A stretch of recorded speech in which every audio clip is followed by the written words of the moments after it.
Buenas tardes, México. Hoy quiero hablarles de algo que duele más que cualquier bala, la traición desde dentro, no de un enemigo conocido, no de un cártel armado, sino de quienes tenían la tarea de ponerse entre el peligro y la vida de un hombre y decidieron vender esa vida al mejor postor. Hoy, 6 de los guardaespaldas que acompañaban a Carlos Manso la noche de su asesinato están detenidos, y no cayeron por casualidad, los fuimos a buscar. Su captura no fue un operativo más, fue el cierre de un círculo que empezó aquella noche del Festival de las Velas, cuando el país vio a un alcalde caminando entre la gente, sin saber que algunos de los hombres a su alrededor ya habían elegido un bando distinto. Mientras él sonreía y saludaba, ellos contaban pasos, medían distancias, abrían huecos en el perímetro de seguridad. Durante días la versión oficial fue simple: el escolta reaccionó, el agresor fue abatido, el peligro terminó ahí. Pero los teléfonos, las cámaras y los silencios nos dijeron otra cosa. Había mensajes borrados,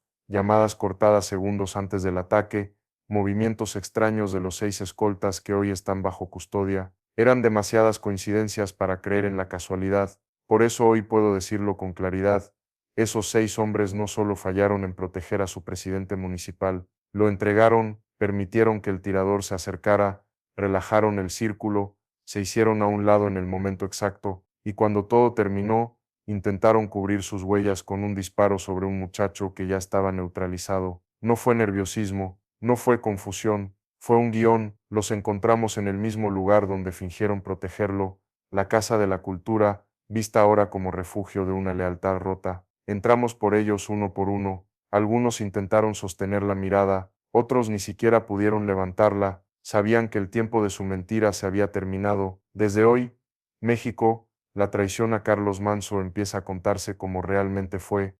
Cuando los sentamos frente a nosotros, ninguno habló de inmediato. Se miraban entre sí, como buscando quién sería el primero en romperse. Yo los observé en silencio. Sabía que la traición rara vez empieza con un grito, siempre empieza con un susurro, con una duda, con un nadie se va a enterar. Les pedí que explicaran sus movimientos aquella noche. No les di espacio para excusas. Las cámaras mostraban algo que ellos no podían negar: aperturas en el perímetro, cambios de posición innecesarios, señales discretas hechas con la mano, como si estuvieran esperando un aviso externo. Era una coreografía milimétrica, pero no para proteger, era para permitir. El primero en hablar fue el más nervioso. Ni siquiera lo llamamos por su nombre.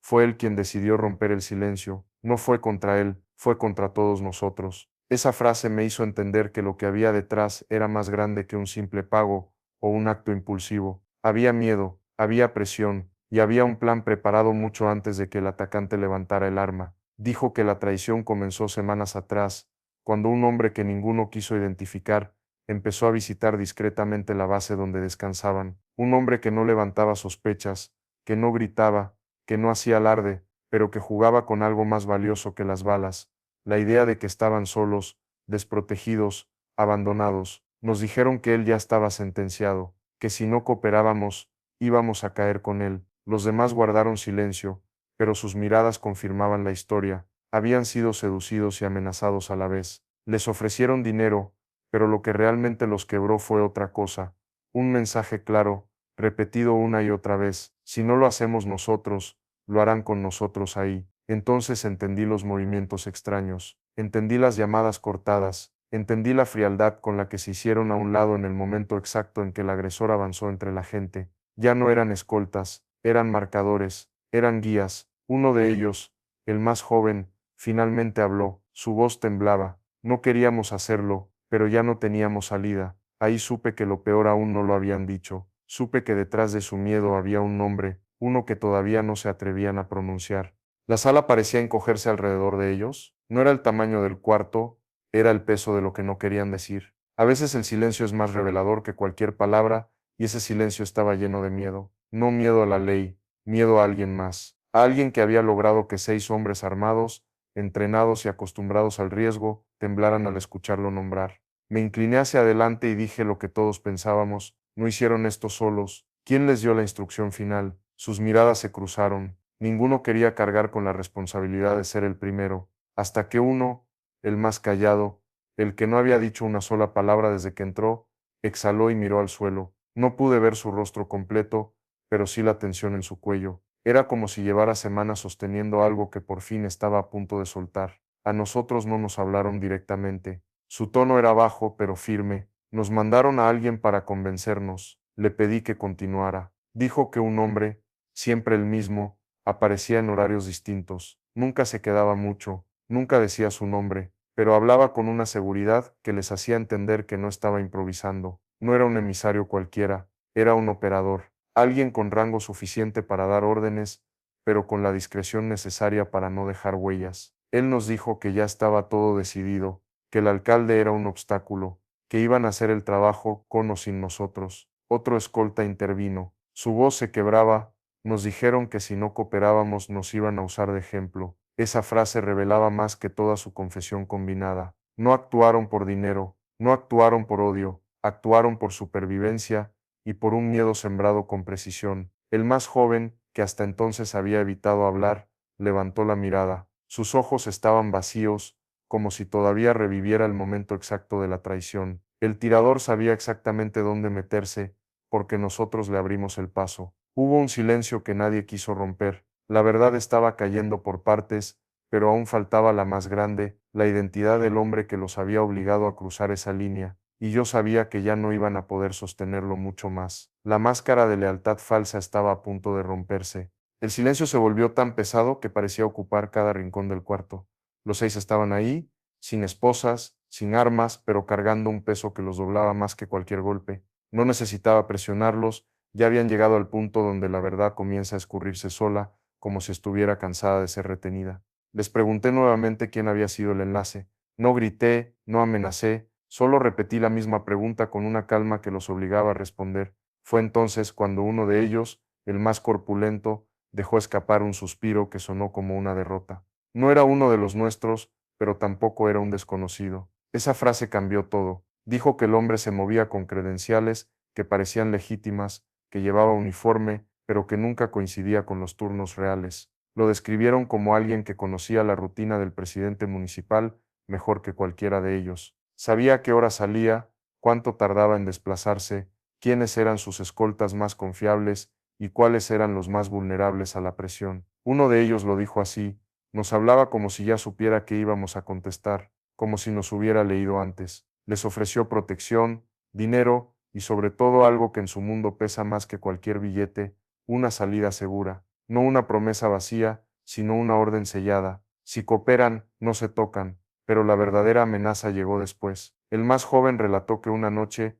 antes del atentado, el operador regresó por última vez. Les habló sin rodeos: no se confundan. Si él cae, ustedes viven. Si él vive, ustedes son los que caen. Ahí se quebraron. No lo dijeron así, pero lo entendí en sus miradas. Ese hombre no solo los convenció, los arrinconó contra una pared invisible. Les vendió la idea de que la traición era la única forma de sobrevivir. Y cuando por fin lo entendí, también comprendí por qué ninguno de ellos había dormido tranquilo desde entonces. Uno de los guardaespaldas bajó la cabeza y murmuró algo que apenas pude escuchar. Ese hombre, él no recibe órdenes. Las doña, ese detalle me confirmó que no estábamos enfrentando a un simple intermediario. Había alguien más, alguien con autoridad, alguien cuya sombra había estado sobre Carlos Manso mucho antes de aquella noche, y la verdad estaba a punto de salir completa.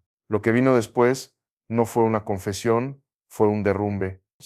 Ya no hablaban como un grupo, hablaban como hombres que finalmente entendieron que la verdad los había alcanzado, cada uno completaba lo que el otro no podía decir. Era como ver un edificio que durante meses se sostuvo con cables sueltos y al fin empezaba a caer. El escolta más veterano, ese que se mantuvo firme incluso cuando los detuvimos, fue el que terminó de abrir la puerta. Su voz ya no tenía la dureza de antes, era áspera, cansada, como si llevara demasiado tiempo arrastrando algo que ya no podía sostener. Ese hombre, el que nos vino a buscar, no fue enviado por delincuentes. La frase cayó como un golpe seco. Los demás guardaron silencio, pero ninguno lo contradijo. Eso me dijo más que sus palabras. Explicó que el operador tenía información que no cualquiera podía conocer, rutas no públicas, cambios de itinerario que solo se avisaban minutos antes, claves internas, distribuciones exactas del personal de seguridad. Ese hombre no era un infiltrado común, conocía demasiado, tenía acceso, y ese acceso no lo tiene alguien de la calle. Otro guardaespaldas intervino, con los ojos rojos por primera vez en toda la conversación.